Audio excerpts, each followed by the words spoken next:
नमस्कारम सद्गुरु। सद्गुरु, पंचभूत यानी पांच तत्वों में एक तत्व आकाश यानी स्पेस है। आपके एक यूट्यूब वीडियो में मैंने आपको ईथर के बारे में बात करते सुना है। आपने आकाश या स्पेस को ईथर कहा है। अभी टाइम ट्रैवल के बारे में बात करते हुए भी आपने स्पेस का जिक्र किया है, तो इस ईथर और आकाश में मैं कंफ्यूज हो गया हूँ। मुझे खुशी है कि आप कंफ्यूज हैं, क्योंकि कंफ्यूजन उन बेवकूफ़ी भरे निष्कर्षों से कहीं बेहतर है जिन्हें आप बनाते हैं। कंफ्यूजन मतलब आप अभी भी खोज कर रहे हैं, यह अच्छी बात है। मैं आपको कंफ्यूज्ड ही रखना चाहता हूं। हाँ, क्योंकि मैं चाहता हूं कि आप हमेशा खोज करते रहें। किसी ने नहीं कहा कि आकाश स्पेस है, हमने कहा कि आकाश ईथर है। यह सटीक अनुवाद नहीं है, मगर काफी हद तक ठीक है। ईथर स्पेस नहीं है। ईथर अस्तित्व का एक ऐसा आयाम है जो सूक्ष्म है। जब हम कहते हैं स्पेस, तो हम काल या अनस्तित्व के बारे में बात कर रहे हैं। We are talking about Shiva, that which is not. हम बात कर रहे हैं शी व के बारे में, वो जो नहीं है। जब हम कहते हैं आकाश, तो हम उसके बारे में बात कर रहे हैं जो है। आप यहां एक इंसान के रूप में हैं। यहां स्थूलता से सूक्ष्मता तक पहुंचने के बहुत से स्तर मौजूद हैं। अगर आपको कब्ज है, तो आपके अंदर अभी भी कुछ स्थूल है।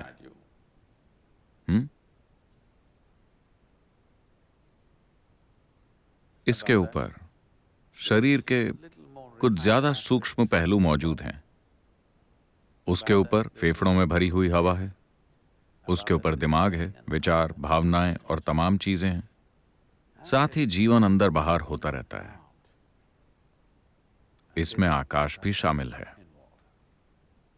जल है, भौतिक पदार्थ है, हवा है, तापमान है, अग्नि है और आकाश है। ये सभी इसका हिस्सा हैं। उसे समझने की कोशिश मत कीजिए, बस इसे जान लीजिए, क्योंकि ये अपने आप में एक छोटा ब्रह्मांड है। तो अगर आप इसे अच्छे से जान लेते हैं, तो आप उसे भी जान लेंगे, क्योंकि आज इसके बारे में कोई सवाल नहीं रहा। योग में हम हमेशा से इसकी बात करते रहे हैं, मगर आज मॉडर्न फिजिक्स भी बात कर रहा है संरचना के सिद्धांत के बारे में। इसमें बताया गया है कि ब्रह्मांड की मूल संरचना, चाहे वो एक अणु हो या पूरा ब्रह्मांड, इसके डिजाइन मूल रूप से एक जैसी ही है। आप एक इंसान के रूप में इस आकार में हैं। झिंगुर, केंचुआ, पक्षी, रेंगने वाला कोई जीव, आप सभी की फंडामेंटल डिजाइन एक ही है। अणु से लेकर ब्रह्मांड तक हर चीज की मूलभूत डिजाइन एक ही है। ये डिजाइन अलग अलग रूपों में कैसे विकसित होती है, उसकी जटिलता और बारीकी अलग अलग होती है। आपकी बनावट किसी अमीबा की बनावट से कहीं ज्यादा जटिल और बेहतर है, मगर मूलभूत बनावट फिर भी एक ही है, सिर्फ जटिलता बढ़ रही है। तो आप ब्रह्मांड को देखने की कोशिश न करें, क्योंकि आप किसी ऐसी गैलरी में नहीं बैठे हैं जहां से बैठकर पूरा ब्रह्मांड नजर आ जाए। ऐसी कोई जगह नहीं है जहां बैठकर आप ब्रह्मांड को देख सकें। असल में आप अपने अंदर घटित होने वाली चीजों के अलावा किसी भी चीज को नहीं देख सकते। भले ही आप टेलीस्कोप से किसी तारे को देखें, वो तारा आपको वैसा ही दिखता है जैसी उसकी छवि आपके मन में बनती है ना? हाँ, आप किसी भी तारे को नहीं देखते। यही वजह है कि आपको वो तारे दिखाई देते हैं जिनका असल में अस्तित्व ही नहीं है। कई तारे जिन्हें आप देखते हैं, उनका अस्तित्व ही नहीं है, मगर आपके मन में उनकी एक छवि बनती है, इसीलिए आप उन्हें जानते हैं। दूसरे शब्दों में, आप अनुभव कर सकते हैं सिर्फ इसका, या ये इकलौता दरवाजा है जिसके माध्यम से आप किसी चीज का अनुभव कर सकते हैं। चाहे आप खाए जाने वाले भोजन का अनुभव करना चाहते हैं, या सांस में जा रही हवा का, या अपने आसपास के लोगों का, या दुनिया का, या ब्रह्मांड का, आप उसका अनुभव सिर्फ उसी तरह कर सकते हैं जिस तरह ये है। अगर ये बिल्कुल स्पष्ट है, तो आप उसे उसके असली रूप में देख पाएंगे। अगर इसने बहुत से रूप और आकार अपना लिए हैं तो आप उसे उतने ही अलग अलग रूपों में देखेंगे। इन दिनों मेरे ख्याल से आईने ज्यादातर समतल हो गए हैं। शायद अभी भी अगर आप कोई सस्ता आईना खरीदें तो आप ऐसे दिखेंगे, लेकिन अगर आप कुछ खास तरह के कॉन्केव मिरर्स खरीदें तो आप एक ही दिन में अपना वजन कम कर सकते हैं। आप उसके सामने खड़े होइए, आप बिल्कुल छड़ी की तरह दिखेंगे।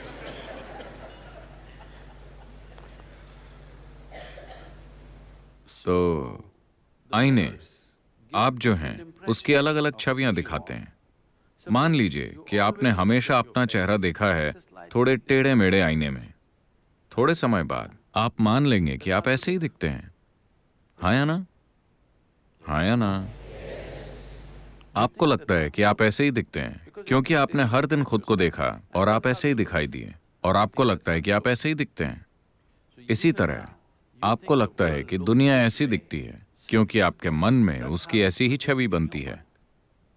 अगर आप इस मन को एक ज्यादा शुद्ध सतह के रूप में विकसित कर सकें जिससे उसमें बिल्कुल हलचल ना हो, वो पूरी तरह समतल दर्पण बन जाए, उसके बाद वो हर चीज को उसके असली रूप में दिखाएगा। मगर उल्टा, आईने में सब कुछ उल्टा होता है। तो आपके अंदर उसका रूप बिगाड़े बिना उसे सुधारने की बुद्धि होनी चाहिए। देखिए, ज्यादातर लोग एक दोसे को भी ठीक से नहीं पलट सकते। अगर वो दोसे को पलटने की कोशिश करते हैं तो वो कुछ ऐसा बन जाएगा। एक तरह की स्किल की जरूरत होती है किसी चीज को उसका आकार बिगाड़े बिना पलटने के लिए। यही समस्या हमारे मन की भी है। एक बात तो ये कि उसमें तरंगे उठती हैं या तूफान आते हैं। आपने अपने मन को जैसा भी रखा हो, मगर तरंगे तो निश्चित रूप से उठती हैं। आप दुनिया को तरंगों वाले आईने में देख रहे हैं और ये इस तरह दिख रही है। और ज्यादातर लोगों ने इसे पलटने की कोशिश भी नहीं की है क्योंकि उन्हें लगता है कि ये ऐसा ही है। जब आप इसे पलटना चाहें तो एक स्तर की स्किल की जरूरत होती है इसका रूप बिगाड़े बिना पलटने के लिए। तो आपकी दो समस्याएं हैं। पहली ये कि आपको आईने को समतल बनाना है ताकि उसका रूप ना बिगड़े, और अब उससे बड़ा काम ये कि उसको इस तरह से पलटें कि पलटते समय उसका रूप ना बिगड़े। आपके जीवन में अभी तक हम वहां नहीं पहुंचे हैं। पहला काम है मन की सारी विकृतियों को साफ करना। हम अभी भी उसी पर काम कर रहे हैं। क्या यह हवा आपके जीवन का एक महत्वपूर्ण हिस्सा है? जो लोग कुछ नहीं कह रहे हैं, हम आपका गला घोटने वाले हैं। आपका जीवन यहां हर जगह फैला हुआ है ना? ये भौतिक है। इस भौतिकता में भी स्थूलता और सूक्ष्मता के कई स्तर हैं, है ना? शरीर में बहुत सारे स्थूल तत्व हैं, शरीर में बहुत सारे सूक्ष्म तत्व भी हैं। विचार हैं, भावनाएं हैं, सांस में ली गई हवा है, या दूसरे शब्दों में जीवन हमेशा एक जबरदस्त स्थूलता से लेकर कई सूक्ष्मताओं तक होता है। आपके जीवन की सूक्ष्मता आपके फैलाव पर निर्भर करती है। आपके पंख जितनी दूर तक फैलेंगे उतनी सूक्ष्मता संभव होगी। तो अब जिसे हम आकाश कह रहे हैं वो जीवन का एक सूक्ष्म आयाम है। अगर हम आकाश को बाहर निकाल लें तो आप जिंदा नहीं रह पाएंगे। अगर हम इस हॉल से सारी हवा बाहर निकाल लें तो आप जिंदा नहीं रह पाएंगे। हालांकि आप इसे देख नहीं सकते, लेकिन यह आपके बालों से ज्यादा महत्वपूर्ण है। माफ कीजिए, क्योंकि ज्यादा खर्च, दुनिया में बालों की देखभाल के लिए बहुत पैसा खर्च किया जाता है, निश्चित रूप से दिमाग की देखभाल से ज्यादा। देखिए, हम किन चीजों को महत्व देते हैं। अगर आप अपने सारे बाल नोच लें तब भी आप जी सकते हैं। अगर मैं आपके कान काट दूं या आपकी नाक काट दूं तब भी आप जी सकते हैं। अगर मैं इस हवा को खींच लूं जिसे आप देख भी नहीं सकते, ज्यादातर समय आप जागरूक भी नहीं होते कि हवा है भी या नहीं। अगर मैं इस हवा को खींच लूं तो आप एक पल के लिए भी जिंदा नहीं रह सकते, है ना? अगर हम आकाश को खींचकर निकाल लें तो आप एक पल के लिए भी जिंदा नहीं रह सकते। दक्षिण भारत में कर्नाटक में एक मंदिर है जिसे अन्नपूर्णेश्वरी मंदिर कहते हैं। क्या यहाँ कोई कर्नाटक से है? आप अन्नपूर्णेश्वरी गए? तो मंदिर का पिछला हिस्सा, जहां शायद ज्यादातर लोग जाते ही नहीं, क्योंकि मेरा ध्यान हमेशा कोनों की तरफ जाता है, बाकी लोग देवी के दर्शन करके खुश हो जाते हैं। वहां 3000 साल पुराना एक शिलालेख है जो हल्ले कन्नड़ा यानी पुरानी कन्नड़ा भाषा में है। उस शिलालेख में बताया गया है कि हवाई जहाज कैसे बनाया जा सकता है, और वो कह रहे हैं कि आप ऐसा कर सकते हैं, लेकिन अगर आप इन मशीनों को उड़ाते हैं तो इस ग्रह का ईथर डिस्टर्ब हो जाएगा। अगर ये आकाश को डिस्टर्ब करता है, आकाश से उनका अर्थ अंतरिक्ष या स्पेस से नहीं है। अगर आप आकाश को डिस्टर्ब करते हैं तो लोगों के जीवन में शांति नहीं होगी। आकाश के अशांत होने पर मानसिक परेशानियां बहुत बढ़ जाएंगी। मुझे लगता है कि आप इसका एक जीता जागता उदाहरण हैं। मेरे ख्याल से मनोज कुमार की एक पुरानी फिल्म थी जिसका नाम था शोर। ढेर सारे हवाई जहाज, और उनके कारण इतना डिस्टर्बेंस पैदा हो रहा था, और उन्हें खुशी हुई कि एक दिन उनके कानों के पर्दे फट गए। ऐसा कुछ हुआ था। हाँ? तो अगर हम आकाश को बाहर खींच लें तो ये भौतिक शरीर एक पल भी नहीं टिक पाएगा। तो जब हम आकाश कहते हैं तब हम 5 तत्वों की ही बात कर रहे हैं। जैसा कि आपने खुद अपने प्रश्न में कहा कि 5 तत्वों में से एक आकाश है। तो जब हम तत्वों की बात करते हैं, हम निर्वात या स्पेस की बात नहीं कर रहे हैं।